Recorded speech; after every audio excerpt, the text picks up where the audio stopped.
Lives of the prophets, let's learn from them. Let's learn from them. Lives of the prophets, lives of the prophets, lives of the prophets, lives of the prophets, lives of the prophets.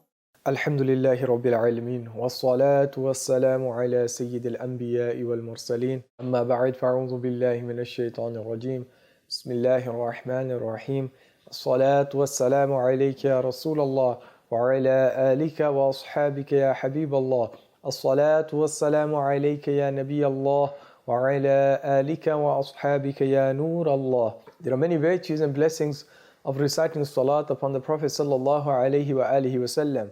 People used to ask the awliya and the ulama, the pious people of Allah subhanahu wa ta'ala, how can we transform our lives? There is so much going on, there is so much happening around us. We do not know which step to take that we can reform and better our lives. So the ulama and the awliya, they would give a very simple formula. They would say every night before you go sleep, recite durood and salam upon the Messenger of Allah sallallahu alaihi wasallam. Recite when no one is looking. Recite when no one can hear you. Recite in the darkness of your room where you feel connected with the Prophet sallallahu alaihi wasallam. And by the means of you reciting this durood and salam, Allah subhanahu wa ta'ala will illuminate your heart. Allah subhanahu wa ta'ala will remove the rest of your heart. Allah subhanahu wa ta'ala will connect you with the Prophet sallallahu alaihi wasallam. And once that connection is established, then you automatically will have hatred for sins. You automatically would want to be a better person, just like a son does not want to disappoint his parents. Without any comparison, as an ummati, the Prophet sallallahu alaihi wasallam is more dearer to us than our own parents. Sayyidina Umar radiyallahu anhu said to the Messenger of Allah, Ya Rasulullah sallallahu alaihi wasallam, I love you more than everything except myself. And the Prophet ﷺ replied that, Umar, your iman is not complete. And then Umar radiallahu anhu quickly said, Ya Rasulullah, you are dearer to me than my own life. Upon which the Messenger of Allah ﷺ said, Umar, you have fulfilled your iman, you are a complete believer now. So the fact that for a Muslim, the most important individual, the most important connection he should have is with Allah and His Rasul sallallahu alayhi wasallam. May Allah subhanahu wa ta'ala make us of those who abundantly recite salutations upon the Prophet sallallahu alaihi wasallam, and those who do not weaken this connection and those who do not leave this connection. Sallu ala al-Habib sallallahu ta'ala ala Muhammad sallallahu alaihi wa alihi wasallam. Welcome back to the program, The Lives of the Prophets, the life of the Anbiyas alayhim salatu wassalam, in which we talk about different prophets, their lives, their biographies, what we can take from them, what we can use to scare ourselves, what lessons we can learn from those. And we have covered the life of very great Anbiya alayhi salatu wassalam. We have covered the life of Adam alayhi salam. We have covered the life of Shifa alayhi salam. We have covered the life of Idris alayhi salam. We have covered the life of Nuh alayhi salam. We have covered the life of Ibrahim alayhi salam. We have covered the life of Ismail alayhi salam. And today we are going to cover briefly the life of Sayyidina Ishaq alayhi salam. And if we have time, then we will talk about another prophet as well. It has been said that Allah subhanahu wa ta'ala has briefly mentioned Sayyidina Ishaq alayhi salatu wasalam in 6 blessed surahs.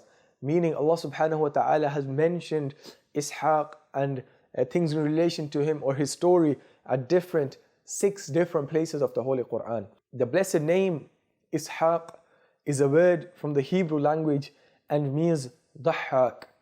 Dahhak, for my Arabic speakers, know that it means happy and cheerful. Sayyidina Ishaq alayhi salatu wasalam also had the privilege that he was named by Allah subhanahu wa ta'ala when the news of his birth was given. Once Sayyidina Ibrahim alayhi salam, he comes home and he sees that there are young people present at his house, and he says, who have let you in? And they say that we are guests at your house. So Sayyidina Ibrahim alayhi salam becomes happy and he makes a feast and he puts the feast in front of them. But what he sees is a very strange incident, that they do not extend their hand out to eat the food. Then Sayyidina Ibrahim asks them, why are you not stretching your hand out to eat the food? And they reply that we are the angels of Allah subhanahu wa ta'ala, we are the malaika, and we are not in need of any food. Then Sayyidina Ibrahim alayhi salam asks them, then what is the reason for your visit? What is the reason for you coming here. The angels say that Allah subhanahu wa ta'ala has sent us that we come to you and we give you a glad tiding of an intelligent boy which your wife will bear. Sayyidatuna Sarah radiallahu anha was listening to this behind the door and she became extremely happy, to which the angels, they gave the glad tidings of 2 sons to Sayyidatuna Sarah radiallahu anha.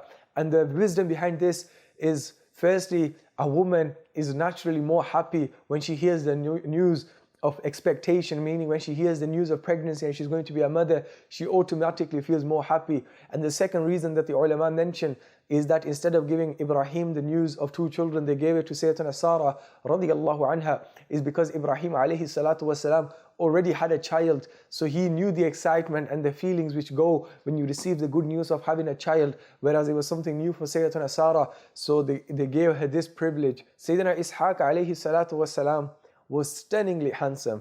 All prophets of Allah subhanahu wa ta'ala are very beautiful, but some have been specifically described, such as Sayyidina Yusuf alayhi salam, whose story we will cover in the coming episodes inshallah. But Sayyidina Ishaq alayhi salam was stunningly handsome. Sayyidina Ka'b al-Ahbar radiallahu anhu says that Allah subhanahu wa ta'ala made Ishaq alayhi salam radiant and the delight of his parents' eyes. He alayhi salam had the most beautiful face amongst men and was most handsome and possessed captivating speech, that when he would speak, people would be captivated with his speech. His complexion was white and the hair on his head and beard was curly. Subhanallah Azza wa Jal. He greatly resembled Prophet Ibrahim alayhi salatu wasalam in appearance and characteristics. In relation to this, Allah subhanahu wa ta'ala also gave glad tidings of this, as it is mentioned in the Quran, translation from Kanzul Iman, and we gave him the glad tidings of Ishaq, that he will be a conveyor of the unseen news, a prophet for amongst those who deserve our proximity. Meaning Prophet Ishaq alayhi salatu wasalam was one of those prophets who was very dear to Allah subhanahu wa ta'ala. Sayyidina Ishaq alayhi salatu wasalam was sent as a prophet to ancient Palestine. This was the blessed area in which Sayyidina Ibrahim, the father of prophets, lived his life. And Sayyidina Ishaq alayhi salatu wasalam too was brought up amongst these people as well. Sayyidina Ishaq alayhi salatu wasalam did not have a specific or certain book which was revealed to him, but rather he carried on with the message of his father Ibrahim alayhi salam. The Sharia which Ibrahim alayhi salatu wasalam brought, he carried on the mission for that and he spread that mission. And Allah subhanahu wa ta'ala has mentioned this in the Quran. Bismillahir Rahmanir Rahim. Translation from Kanzul Iman. Indeed, we sent revelation to you, O beloved, just like we sent revelations to Nuh and the prophets after him, and we sent revelations to Ibrahim and Ismail and Ishaq and Yaqub and his sons and Isa and Ayyub and Yunus and Harun and Sulaiman. Allah subhanahu wa ta'ala mentioned the name of these glorious Anbiya alayhim as-salatu was-salam. And regarding this revelation, we are given the following instruction in the Holy Quran. Translation from Kanzul Iman. O Muslims, say in this matter that we believe in Allah and what was revealed to us and what was revealed to Ibrahim, Ismail, Ishaq and Yaqub and upon their children. Sayyidina Ishaq alayhi salatu wassalam was a great prophet possessing many attributes. 3 qualities are mentioned below. Sayyidina Ishaq alayhi salatu wassalam is from the chosen and the exalted people of Allah subhanahu wa ta'ala, and it is stated in the Holy Quran. Translation from Kanzul Iman. And according to us, they are indeed the chosen, the best. Sayyidina Ishaq alayhi salam was incredibly noble. As Sayyidina Abu Hurairah radiallahu anhu narrated that the Messenger of Allah sallallahu alayhi wa alihi wasallam said, undoubtedly the noble sons of the noble sons of the noble son of the noble one was Yusuf, son of Yaqub, son of Ishaq, son of Ibrahim. Meaning the Prophet alayhi salatu wasalam referred to the forefathers of Yusuf alayhi salam as noble. And who was one of the forefathers of Yusuf alayhi salam? It was none other than Sayyidina Ishaq alayhi salatu wasalam. Another brilliant quality we Sayyidina Ishaq alayhi salam possessed was that he would remind people about the hereafter. He would give them the fikr of the akhirah. He would make people remember the hereafter. He would give people the mindset to contemplate on the hereafter. And he would give them the mindset that you are going to die one day and you are going to face your Lord. And Allah subhanahu wa ta'ala is going to question you. All of these things which the prophets alayhi salatu wasalam used to do, this is our responsibility now. We need to carry on the mission of the Anbiya, as there is no prophet after the Prophet sallallahu alaihi wasallam. There is going to be no Nabi which is going to come after him. There is going to be no Rasul which is going to come after him. So it is the duty of the ulama, it is the duty of the ummah to spread the message of the deen, to spread the message of the Islam, and to keep reminding the people. Yes, my dear viewers of Madani Channel, sometimes we speak to an individual, we remind him once, we remind him twice, then we give up on him. Maybe third time guidance was written in his behalf, but because you were lazy, or you were shy, or you were embarrassed to approach him, he was left out from that blessing. So you should never give up helping a Muslim brother. According to the Old Testament, Sayyidina Ishaq alayhi salatu wassalam married Rifqa at the age of 40. He had no children for 20 years. Then his prayers were answered, and Allah subhanahu wa ta'ala bestowed him with 2 sons. Subhanallah. This is a beautiful lesson for our brothers and sisters who are having difficulties in having a child. The Prophet of Allah alayhi salatu wassalam kept trying, waited for 20 long years, and then Allah subhanahu wa ta'ala granted them. So do not give up hope. Do not lose hope in the mercy of Allah subhanahu wa ta'ala. Allah subhanahu wa ta'ala provides people according to when it is best for them. Have trust in Allah subhanahu wa ta'ala. Have tawakkul upon Allah subhanahu wa ta'ala. Sayyidina Abu Hurairah radiallahu anhu narrated that the Messenger of Allah sallallahu alayhi wasallam said, undoubtedly the noble son of the noble son of the noble son was Yusuf, then who was the son of Yaqub, who was the son of Ishaq, and who was the son of Ibrahim. One very amazing and beautiful thing that we come to find from the life of Ibrahim alayhi salam, Ishaq alayhi salam, and Ismail alayhi salatu wasalam is the concept of family, is the concept of fatherhood, is the concept of being an obedient child. Sayyidina Ibrahim alayhi salatu wasalam was a man of his word, was a true man of Allah Ta'ala. He was a man in the literal definition of that word, that when the commandment of Allah subhanahu wa ta'ala came, he fulfilled it in the first step. He migrated his wife and his child to a certain place. Then he even went on to slaughter his son on the command of Allah subhanahu wa ta'ala. And the reason the children were also steadfast upon this, because the love of Allah subhanahu wa ta'ala and the love of deen and the love of the religion was instilled in their hearts. And when somebody has common grounds, then it is easy to work with them. Today we see in our society, we see within our families that there is a lot of conflict, there is a lot of problems. We blame it on our financial situation, we blame it upon social media, we blame it upon our work stress, we blame it on this and we blame it on that, we blame it on everything else. But what we don't blame it on is our disobedience to Allah subhanahu wa ta'ala.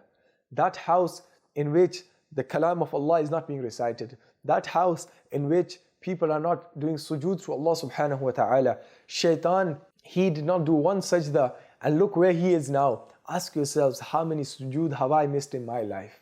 If Shaitan rejected one sajda and he became from the rajim, he became from the rejected ones, then how many sujood have me and you missed? How many obligatory prayers have me and you missed? And then we say that there is no barakah, there is no unity in our family, there is no blessings in our family. How will there be blessings when those things which bring blessings into your family are far away from your house? You enter the house, you do not give salam.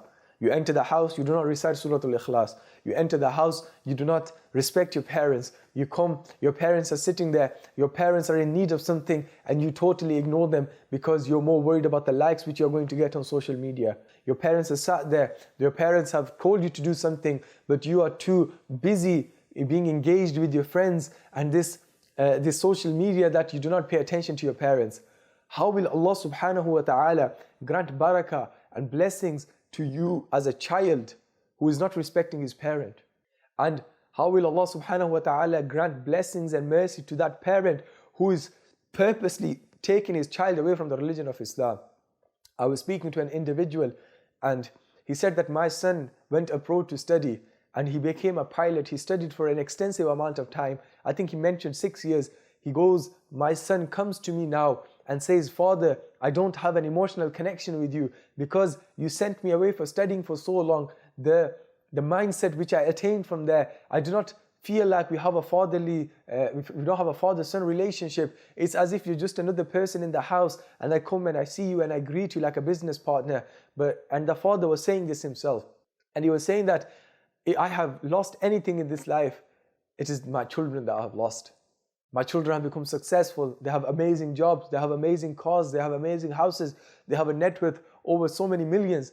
But me and my son cannot sit on the same sofa and look at each other with mercy. Me and my son cannot look eye to eye as a father and son. We look at each other as acquaintances. We look at each other as business partners. When my son comes to talk to me, he talks to me about business. He never comes to me and says, Father, how are you feeling today? Father, do you want a massage? Father, shall I bring you some food? Father, how has your day been? No, but rather all he's doing is speaking numbers.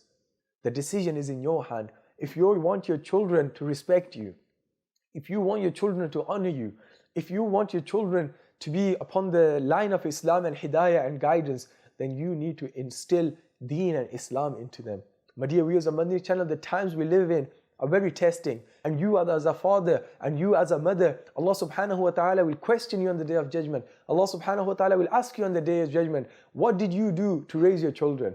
If you say, Ya Allah, I gave them a successful education. I told them not to pray. I told them not to go to the masjid. I told them not to partake in ijtima'ats, in the gatherings of Islam, in the gatherings of zikr, but they became very successful, then you will be responsible for what happens to you on the day of judgment. Even the child on the day of judgment can say, Ya Allah, I did not have sense. I was a child. My parents could have put me on any line they wanted me to. My foundations were not put properly. And due to that, I was never able to turn back. But you as a child should not use this as an excuse, because once you become baligh, once you hit the age of puberty, Allah subhanahu wa ta'ala gives you intellect. Allah ta'ala has given you a mind of your own to think. So you have to rationally make these decisions yourself. May Allah subhanahu wa ta'ala make us of those who raise our children in the proper Islamic manner. They teach Islam and Deen and the love of Allah to our children. May Allah subhanahu wa ta'ala forgive any mistakes that have been made. Ameen bijahin nabi al-ameen wa sallallahu alayhi wa sallam. Sallu ala al-habib sallallahu alayhi. Lives of the prophets, let's learn from them. Let's learn from them. Lives of the prophets, lives of the prophets, lives of the prophets, lives of the prophets, lives of the